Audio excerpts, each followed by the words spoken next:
இன்றைக்கி நான் உங்களுக்கு இந்த உளுந்து கச்சி காய்ச்சி காட்ட போகிறேன். இது நான் வரத்து போட்டு 2 மணித்தியால் ஊற போட்டு வச்சது. இப்போ பிளண்டருக்குள்ள போட்டு வைக்கிறேன். இதை என்ன செய்ய போகிறேன்னா உளுந்தை ஒரு அடிக்க போகிறேன். இப்போ அடித்து எடுத்துட்டேன். இது சட்டிக்குள்ள போட்டு கரைக்க போகிறேன். கரைஞ்சி விட்டு நல்லா கரைச்சிட்டேன். இனி அடுப்பை சிம்மில் வச்சு காய்ச்ச போகிறோம். உப்பு கொஞ்சம் போட்டுட்டு சொட்டு உப்பு போட்டால் காய்க்கும். இது சிம்மில் வச்சு காய்ச்சணும். தேங்காய் பால் விட போகிறோம். கட்டிப்பால் கொஞ்சம் விட போகிறோம்.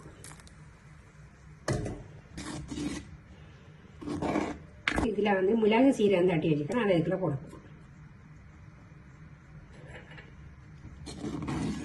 கொஞ்சம் நாட்டு சக்கரை,